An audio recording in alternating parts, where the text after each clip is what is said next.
and I'm really not trying to troll you here. Yeah.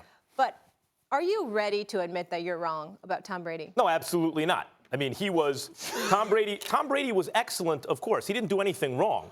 But a lot of guys could have thrown to receivers who every receiver was open for like by 10 yards.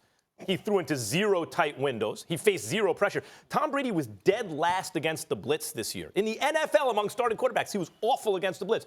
So what did Lynn scheme up there on the other side? No blitzing, no pressure at all.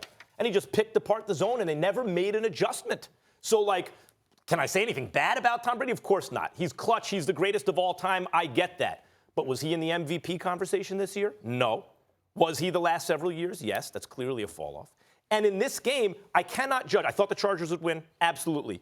But it's not like I watched and thought, oh, my God, Brady is amazing. He deserves credit for keeping that offense humming. Did you think, oh, my God, New England is amazing? They're stomping them? Yes. I thought, oh, my God, who was the offensive star of the game? Sony Michel, the running back. He was the offensive star of the game. How many touchdowns you want that guy to score? How about that Patriots defense?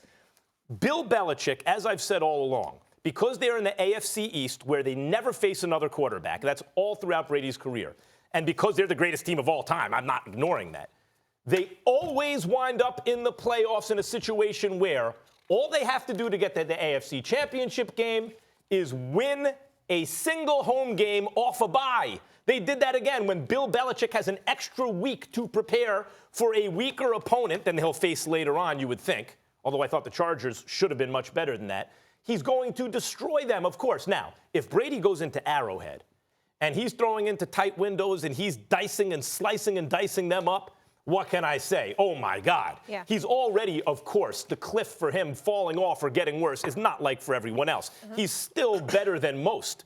But he wasn't an MVP candidate this year. And nothing I saw from yesterday's game told me, oh, that's completely different than I was expecting. Anyway, this is a debate show, which means that it's the both of us, and I want America to know that I refuse to entertain a discussion about Tom Brady and the cliff. I don't waste my time with that. I'm done with Max on that. Let him talk. When he's talking to America. He's not talking to me. I'm not even listening to it. I will say this.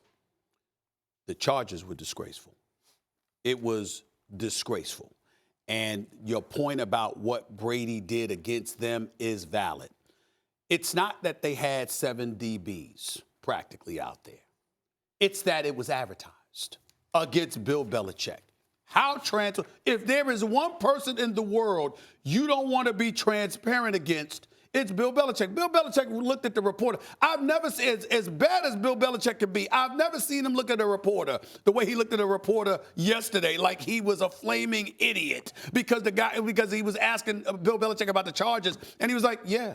It's what they do. You know? In other words, he said, it's what they do. He said, and then he basically went as far as to say they've been telling you all week. You know, so if you're Anthony Lynn, if you're Gus Bradley and these boys, it's like this is a very, very bad day because, first of all, Tom Brady was operating in the pocket. They didn't get pressure on him. Ingram, Bosa, and those boys didn't get much pressure on them. Sony Michel, I said last week, was going to be the key to this game, and he ran roughshod all over them.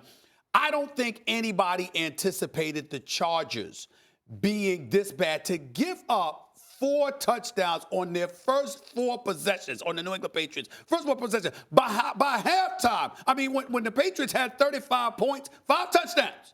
The Chargers had 5 first downs. I mean, you can't make this up. Devin McCourty was a stud last night. He was a man amongst boys in that secondary for New England. That's true. But I think ultimately the real culprit in all of this is the fact that the Los Angeles Chargers were so transparent with what they wanted to do. New England was rested, and they were ready.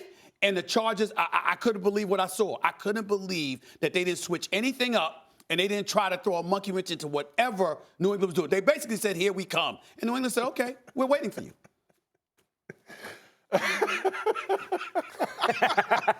Take it all in, Damien. No, it's fine. I'm watching the game, and I'm just seeing how this whole thing playing out. And I'm like, you guys really going to give Tom Brady the answer to the test before the play even starts? Yeah. Really? You're not even going to go out here and put your hands on the receivers? Really? You guys not even going to try to blitz this man? Really? And you expect to win in Foxborough that way? See what makes Coach Belichick the best coach ever it's the chess game within the game during, when you're playing the actual game. Because everyone knows you have to make adjustments all throughout the game. And the one thing when you saw from the Chargers, I'm sitting here watching, tweeting the game. Okay, guys, this defense that y'all playing, it's not working. Scrap it, throw it out, put something else out there. But they had no rebuttal. It was like, we're going to run what we're going to run, and we're going to live and die by that. Like, where's your plan B? Coaches that bring that philosophy in will never, ever win against the Patriots. Never. They'll never win. Damian, Max, this kid, James White, 15 receptions. 15 receptions! Wait a minute, Max. This guy been catching passes since high school. He pass catches more than he runs the football. Who didn't know that they were going to throw him the football?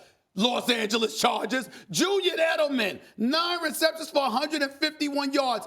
8 of those catches were for first downs. 8 of them. I mean, you just can't make this up. It was a bad day for Lynn and Gus Bradley, and I love Anthony Lynn and the job he's done. But if my defense coordinator would have a hell of a lot of explaining to do. Because, Anthony Lynn, running back, and then, obviously he becomes a head coach. He wasn't coaching on the defensive side of the ball. He's relying on other dudes to get that done, and they did not show up as a defensive unit. It was an embarrassing performance. And then you got to take into account you played Baltimore last week. You're flying from L.A. to Baltimore. You're flying back to L.A., coming to Foxborough the next week. All of those things, some would say, play a factor to me. Weather? I can't believe the weatherman didn't bring that up. The weather, well, I'm basically saying that. But in the end, what it comes down to is that they were so ill-prepared.